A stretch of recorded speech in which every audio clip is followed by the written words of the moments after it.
नमस्कार, मैं हूं विनीत त्रिपाठी और आप देख रहे हैं नवभारत टाइम्स का स्पेशल शो लंच का पंच। उनकी भी कुछ मजबूरियां रही होंगी, यूं ही कोई बेवफा नहीं होता। अचानक से ट्रंप का प्यार पाकिस्तान पर उमड़ पड़ा है। हालांकि इसमें कोई चौंकाने वाली बात नहीं है, इस देश का इतिहास ऐसा ही रहा है। आप अमेरिका से रिश्ते बेहतर बना सकते हो, मगर भरोसा नहीं कर सकते। आज अमेरिका और पाकिस्तान से जुड़ी दो खबरें आपको विस्तार से बताने जा रहे हैं। अमेरिका की उस मजबूरी को आज हम लोग डिकोड करेंगे, जिसकी वजह से ट्रंप की मोहब्बत आतंकी मुल्क पाकिस्तान की तरफ कुछ ज्यादा बढ़ती जा रही है। एक दिन पहले CNN की एक रिपोर्ट में दावा किया गया कि पाक आर्मी चीफ असीम मुनीर को US आर्मी डे के मौके पर न्योता भेजा गया है। मुनीर बेचैन है, जबकि शहबाज डरे हुए हैं। शहबाज शरीफ क्यों डरे हुए हैं, इसके पीछे एक और कहानी है जो कि हम आपको दूसरे किसी और वीडियो में बताएंगे। लेकिन अमेरिका के कुछ हित हैं जो पाकिस्तान से इस वक्त सध सकते हैं, जैसे rare earth minerals, cryptocurrency और चीन की काट। इसमें सबसे अहम है रेयर अर्थ मिनरल्स और क्रिप्टो के बिजनेस में पूरा ट्रंप परिवार शामिल है। आपको हैरत होगी जब आप ये सुनेंगे कि ट्रंप के बिजनेस में शहबाज शरीफ कैसे मदद कर रहे हैं। अफगानिस्तान के लिए अमेरिका के विशेष दूत रहे ज़ल्मे खलीलजाद ने खुलासा किया कि पाकिस्तान के सेना प्रमुख जनरल मुनीर की अमेरिकी नेतृत्व के साथ मुलाकात के दौरान आतंकवाद और भारत तथा पाकिस्तान में शांति का मुद्दा प्रमुखता से उठेगा। वहीं जनरल मुनीर अमेरिका को दो बड़े ऑफर देने जा रहे हैं। पहला, अमेरिकी राष्ट्रपति निक्सन के कार्यकाल के दौरान जिस तरह से पाकिस्तान ने चीन के साथ अमेरिका की दोस्ती कराई थी, ठीक उसी तरह से अब एक बार फिर से किया जा सकता है। दूसरा, जनरल मुनीर ट्रंप प्रशासन के साथ दोस्ती को मजबूत करने के लिए पाकिस्तान की धरती में मौजूद खनिजों के खजाने को सौंप सकते हैं। असल में पाकिस्तान लंबे वक्त से अमेरिका से अनुरोध कर रहा है कि वो उसके मिनरल सेक्टर में निवेश करे। इससे पाकिस्तान को दो फायदे होने की उम्मीद है। पहला, अमेरिका के टैरिफ वॉर से वो बच सकता है।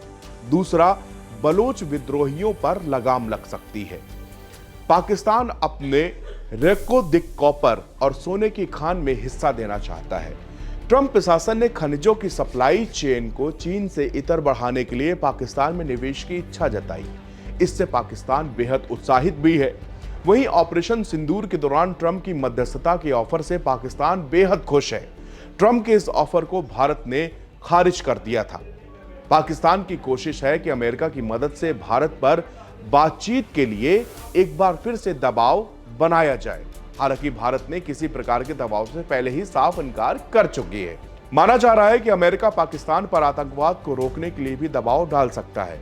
पाकिस्तान और चीन के बीच BRI के तहत बन रहे CPEC प्रोजेक्ट को लेकर रिश्ते काफी मजबूत हुए हैं। इससे अमेरिका को डर यह है कि अब पाकिस्तान तटस्थ या विश्वसनीय देश नहीं रहेगा। वहीं इमरान खान के समर्थक जनरल मुनीर की यात्रा का कड़ा विरोध भी कर रहे हैं और उन्हें अपराधी करार दे रहे हैं। बताया जा रहा है कि जनरल मुनीर अपनी यात्रा के दौरान TTP आतंकियों को लेकर भी अमेरिका से आश्वासन लेंगे, जो अफगानिस्तान में ऑपरेट कर रहे हैं। पाकिस्तान को यह भी लग रहा है कि चीन के कर्ज के जाल में फंस रहा है और इसी वजह से वो दुनिया भर से निवेश हासिल करने की कोशिश में जुटा हुआ है।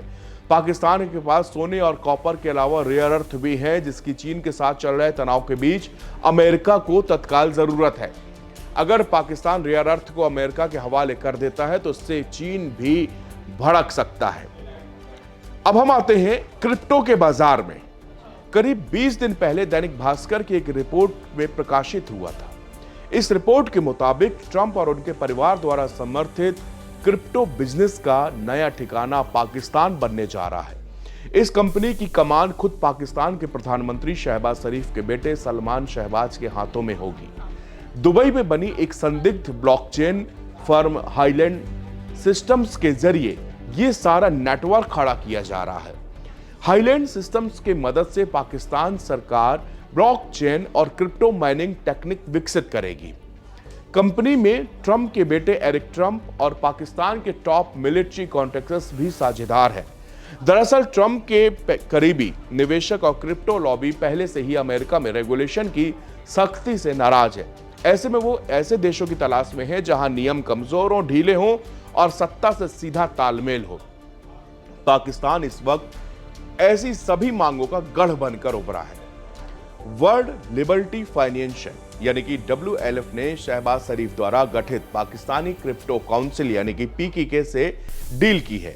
WLF में ट्रंप कुनबे की 60% हिस्सेदारी है।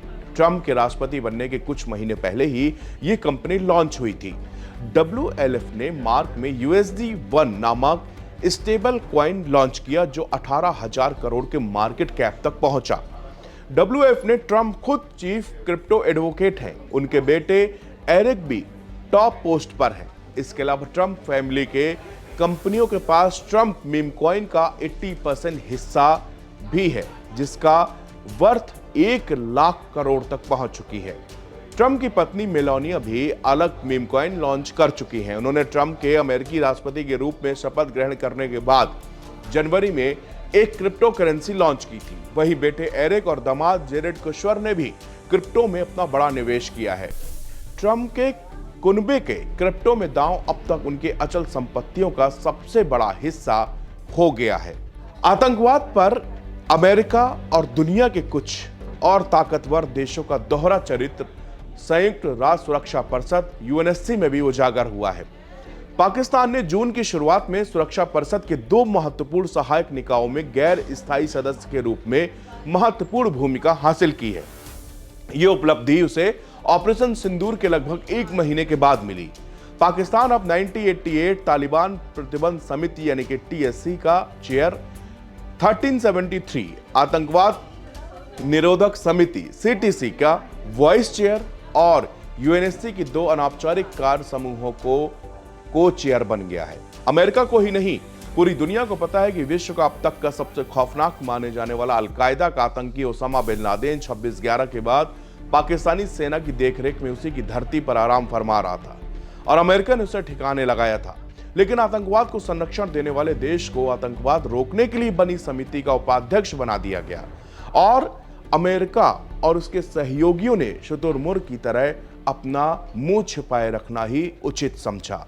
अमेरिका और पाकिस्तान के बीच बढ़ती दोस्ती के बीच में ये 2 बड़ी खबरें थी जो इस वक्त सबसे ज्यादा चर्चा में है। असीम मुनीर 12 तारीख यानी कि आज ही के दिन वो पाकिस्तान से US पहुंचने वाले हैं। वहीं दूसरी तरफ UNSC की अस्थायी समितियों में आप जिस तरह से पाकिस्तान का जिक्र हुआ है, उससे एक बार फिर से लगने लगा है कि दोनों देश एकजुट होकर मिलकर काम कर रहे हैं। भारत ने ऑपरेशन सिंदूर के जरिए पूरी दुनिया को बताया कि किस तरह से भारत आतंकियों के खिलाफ एक बड़ी कार्रवाई, एक बड़ी जंग लड़ रहा है। भारत ने पहले भी साफ किया है, तमाम मुल्कों को भी साफ किया है कि आतंकवाद से ये मानवता का सबसे बड़ा दुश्मन है और इसके लिए सबको साथ आना चाहिए। लेकिन अमेरिका इस बात से अनभिज्ञ है। अमेरिका तो आतंकवाद को तब तक नहीं माना जब तक उसके वर्ल्ड ट्रेड सेंटर नहीं ढा दिए गए। उस दिन तक नहीं माना जब ओसामा बिन लादेन को पकड़ा गया। और आज वही अमेरिका उस पाकिस्तानी मुल्क, उस आतंक के परिस्तों को अपनी शह पर आगे बढ़ाने की कोशिश कर रहा है, जो कि मानवता के लिए भी खतरे और भारत के लिए एक सबक भी है, क्योंकि अमेरिका का इतिहास ही दोगलेपन का रहा है। शुक्रिया।